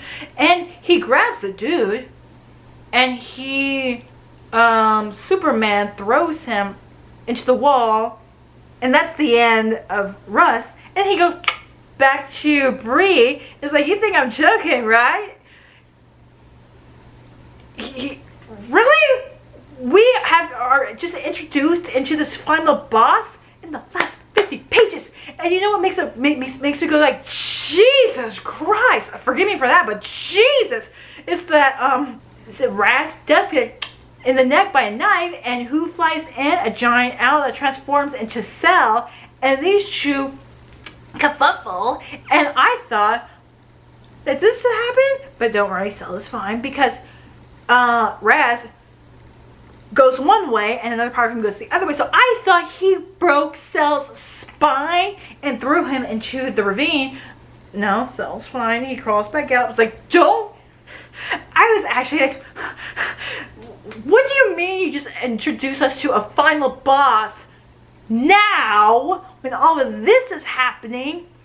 And it's like, but at the same time, Grandma says she is here. And Bree is like, who in this whole giant carnage? And she's like, this is an old one. And an ancestor named Vera shows up, and she's like, do you want to see? And Bree is like, yes. And that is when everything comes together. And this is like the last 45 pages. Vera answers the call because the big trigger is that Nick does answer the call and tries to pull Excalibur, but it doesn't work. And Vera's like, it's time to show you the truth, because Nick is supposed to, he can't pull Excalibur. He can't pull Excalibur. So Vera pulls Bree into her memory. And this was back then when Vera was a slave, and she's watching things that are going on where she's at. She's seeing the troubles between her master and his wife. She's noticing this man always lurking around, being a little friendly with the wife, so you know she can sense trouble there. And apparently she's also, Vera is the favorite of her master, who really likes her. And after 3 months she realizes that she's pregnant, and she fears for, of course she would fear for her life, because it's one of those, even though I had to think about it, it's like, wow, if she probably gave birth, something could have happened to her, like whether she could have raised the child or the master could have gotten rid of her, that kind of situation. So she makes a run for it. And of course, you know, she knows she's probably going to get caught because she can hear people chasing her. And she just calls, she uses her root and she calls. And she is asking for help, and she gets an answer, but because of what she's asking for, it's going to be of a consequence. And she's like, yes, I will take it. And that is a life for a life.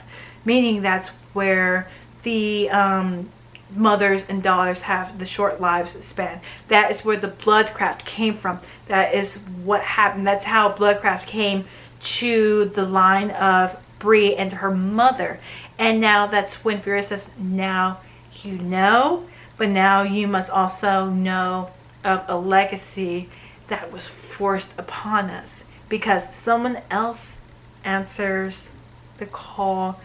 And Bree, and she accepts it, where at the same time in present day, in the current right now, Bree removes Excalibur, and she is called in through her using her medium craft. Arthur calls forth. She is a descendant of Arthur, who calls out traitor to Davis and calls upon their knights to battle Raz and his hell creatures. And of course, Bree fights back a little bit, and she uses mage fire to try to keep everyone to safety. But eventually they do break through, and they battle against the creatures. They do manage to win, and Raz is like, before his death on Excalibur, is like, do you honestly think I'm the only one amongst your ranks, before dying? So yay! And also don't forget to mention that Davis escaped. Bree tries to push Arthur out, but Arthur looks to everyone that has survived, and he's like, do you not bow for your king? And Bree does not want this. She is being possessed. She is now possessed by an ancestor, Arthur, and she does not want this. She wants this to stop. And no one bows at first, but then Sel does, and then everyone does, except for Tor, and then Nick does. And it's like they're placing their fealty to their king, and Bree does not want this. She's trying to fight this tooth and nail, but Arthur is not having it, because even though he did fight, he felt slighted that his knights did not bow to him. But you know, we can lock up Arthur for another day because Bree puts Excalibur back in the stone, but he is now lingering around in there. We are now like last 15 pages or so at the end, because the battle is over. Bree is recovering, and when she thinks, you know, we can go talk this out, like she's awake, she sees the stick notes on her head, Sel barges in. He's like, "Where's Nick?" I'm like, "What do you mean? We're gonna go see him." And he's like, "No, he was taken." And I'm like, "Excuse me?" So everyone gathers because they're still trying to recover what happened. They lost people. People died. People died left and right where I did not expect to happen. But little Davis and Isaac that managed to slither away. They slithered back in, managed to mesmer Sel, and were able to take Nick, because Arthur, first of all, called Nick Lancelot. Oops. Because Bree tells the others about, you know, because when they were doing their claiming, they said, you know, medium, bloodcraft, Legendborn. And so she tells them that through what Fira showed her, she was a slave to the scion of Arthur at the time. So that's what it meant to have the legacy forced upon them. And the bloodline that Nick and Davis is from, well, that's between the wife and the other man, who was from the bloodline of Lancelot. So people, of course, are saying, "Oh no, Guinevere and Lancelot all over again." But I think they think that Davis is going to pivot, because they were always talking about another chapter of the Order that, you know, he kept visiting, and that was more controlled by Lancelot. So either we're gonna have problems over there, or Davis is gonna try to spin things, because things are now topsy-turvy. And it doesn't help the fact that Tor went and snitched to the Regents, who are the ones that basically dictate the rulings of the Order. And how she described it, because she said, Bree cannot be our king, that this is wrong. And Bree clocks that immediately, because again, she reminds Tor that it's not like Fira asked for this. It was forced upon her by the scion of Arthur, because, you know, he was her master. So, you know, Tor, she was the one that was kind of a little bit microaggressive towards Bree to begin with, and even Sarah admitted that, how she was like that towards her as well, even before they got together. And Alice is still there, and because Tor said that, you know, she's the third command, that she had to make this call, and Sel's like, Bree is our king, so she is the first. And again, that's when the whole issue was like saying she shouldn't be the king, she's not right. Alice steps up and puts Tor in her place, reminding her, you know, that was not your place, third rank. And I'm like, "Get her, Alice, get her, why'd you stop her, get her, because Tor's trying to get her, he's trying to get her," like, and people are holding back, and Alice, she doesn't move a wink. There's Tor trying to claw her eyes out, and Alice is like, so again, how we started off with Alice. I think it was the heat of the moment, but afterwards, bing. Okay, Alice, Go. Get her. Get to her. Get to her. I'm all here for that. But yeah. Regents that want to kind of keep things a little bit as the order should be. They're on their way to evaluate the new king. So, problems in the future. Bree does tell Cell that when she was going through the memories with Fira, and so she did have a moment where she saw her mother's memory, and she realized that the officer who she always thought was the Merlin that mesmered her was actually a mesmer of its own itself, and it was actually Tasha. It was Cell's mom, who wasn't locked up, who went to school with Bree's mom and was her friend. So first of all, Cell's like, she got out, and second of all, she's no longer bound by oaths to the order, so how is she not driven mad? And so Bree's like, maybe it was the order that made that up. And he's like, if that's true and the Merlin can be out and about on their own willy-nilly, that can be a big game changer. That's dangerous information. But they both agree that we're going to find Nick, because right now he can be either in any danger to where Davis could spin this whole thing and use Nick with this other chapter that's more of the bloodline of Lancelot and try to oppose Bree's claim to king while we have to deal with the regents. So, first step, find Nick. And that's the end of spoilers. So, how we started out with my fanficky mind was when Bree found the lodge. I thought the smartest move would have been for her to take a picture and send it to Nick, saying, look what I found, thus not putting him in the crosshairs of his father, who was already doing shenanigans behind the scene, but to where him and Bree could have worked in the shadows with him trying to pull on order connections while Bree was snooping in the back, staying out of danger, and at the same time working more with Patricia to discover more of roots.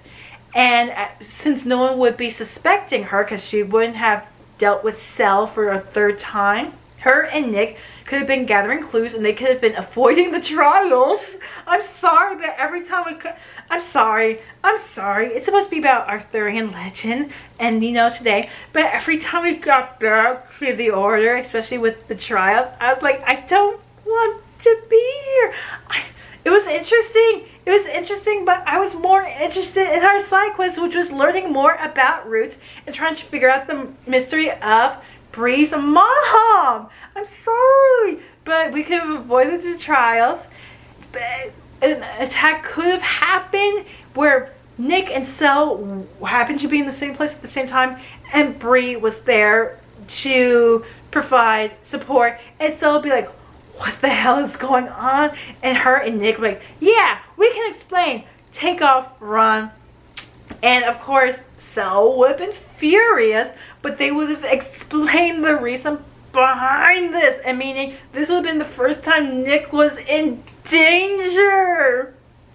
And then they could work together and found out that information in Davis's house. And they would have been a great trio group, just solving things.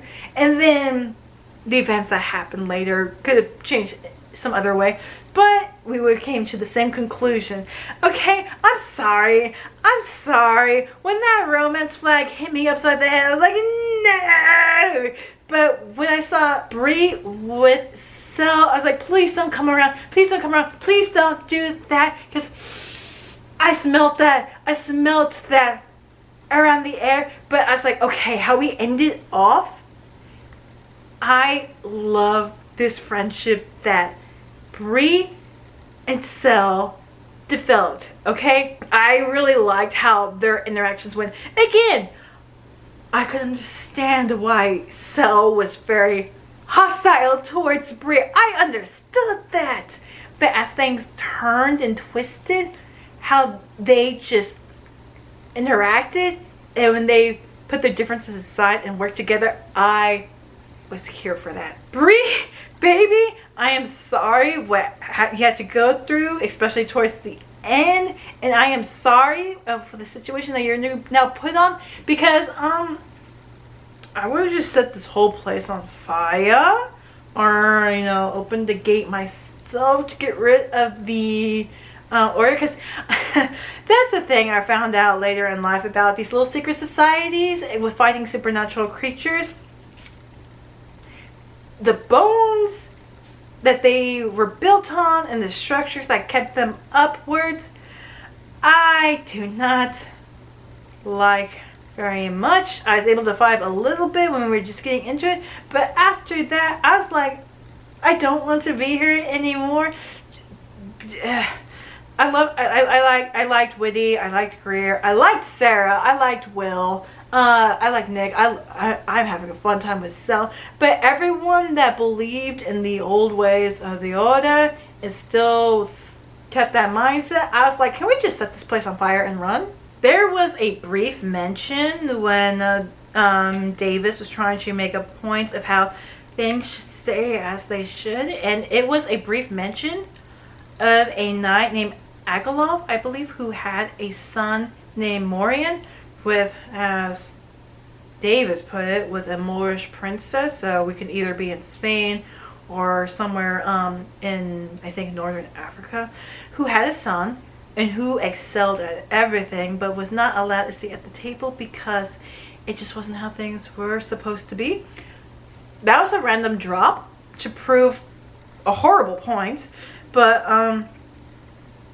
please tell me that branch still exists, because I would like to meet a descendant of Morian and team up with Bree and the crew and just, you know, bring chaos to the Order.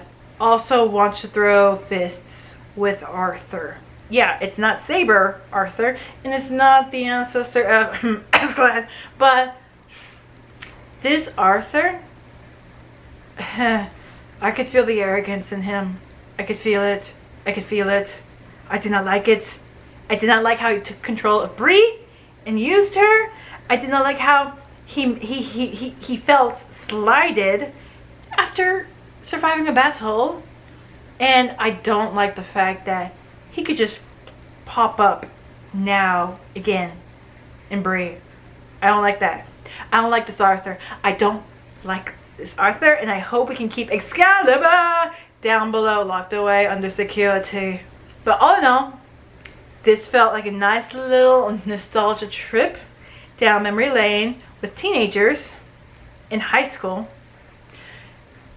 messing with things in the supernatural world that adults probably should have been doing, but they're doing it instead, and introducing us to the Arthurian world, and opening a gateway to the world of craft, because that baby can go far and wide. So yes, I had fun. This book did frustrate me a little bit. I was more invested in our side quests with the Rootcraft than I was with the whole Order stuff, especially with the trials. And then it just went bonkers at the end, where I was like, this is the last, these are like the last 140 pages. We're at the last 70 pages, 50, 45, what the heck? And how it ended. And I hope, I hope we don't get the ding with Cell and Nick and Bree. I can let it lay and rest if Nick and Bree do have a beautiful blossoming relationship. I can live with that. I want the friendship between Cell and Bree to stay there. I just want, they are now buddies in crime together, trying to solve the situation. Please let it stay there. Please let it stay there. And when they get Nick back, because I am fearing that Isaac is probably going to try to do some memory swiping thing. I fear that so much. I know that I think about it, because when it comes to psychic abilities, when it comes to the mind, that's the one I fear the most. That's the one that if that happens in book 2, I am just going to be rolling around on the ground, foaming at the mouth, because that is the ability I hate to my bones, to what makes me who I am. Hate is just a basic happy word for how I'm gonna feel if that happens to Book 2. But if they get him back into Book 2 and they get him back and they have to go against the Regents, Davis and the Line of Morgan, let them be the power trio. Let them just be the King's Mage, Lancelot, and the sign of Arthur. With Blackcraft and, Magecraft. Arthur. But I want them to be the trio. Not that the thing, but I want them to be the trio that stands together. So please don't make it a ding. I don't want that. Please do not make that happen.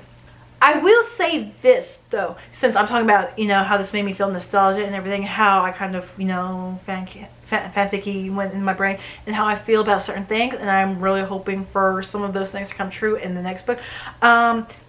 I want to throw this out there, just like my little 2 cents. If this book had come a few years out earlier and got picked up by a television broadcasting to become a show, this would have, if this came out at the right time, not only would it have be in Shadowhunters on Freeform, if this had came out the right time where CW had Vampire Diaries and The Secret Circle, and MTV had Teen Wolf and the Shannara Chronicles, this would have been a great lineup to, I think at the time it was just Hulu. With Hulu and Freeform, when they were at the kind of same time, was showing The Runaways and Cloak and Dagger. Okay. If this book had came out around the time when The Runaways and Cloak and Dagger were airing, that would have been in Shadowhunters, and this would have been amazing. We would have already had maybe a great lineup. It would have had a great future. That's all I have to say. If this book had came out at this specific window and it had got picked up, this would have been my lineup to look for the entire weeks of watching The Runaways, Cloak and Dagger, and Legendborn. I would have loved that. I don't know if this could get a proper adaptation now, how television is going with, TV series getting axed left and right. But my 2 cents, if this book had been published earlier with its traction that it has now, and it had got picked up by to be broadcasted, this would have fit perfectly forget Vampire Diaries and The Secret Circle and Teen Wolf and Shannara Chronicles. This would have lined up swell with The Runaways and Cloak and Dagger. My 2 cents, I just had to throw it out there. And yeah, had fun with my little nostalgia going back in the day with, teenagers doing things that maybe adults should be doing on a high school campus. My emotions, how I felt on this roller coaster, and hope some of my things become true in Book 2, and I hope it's very few things that do not, because I will not be okay.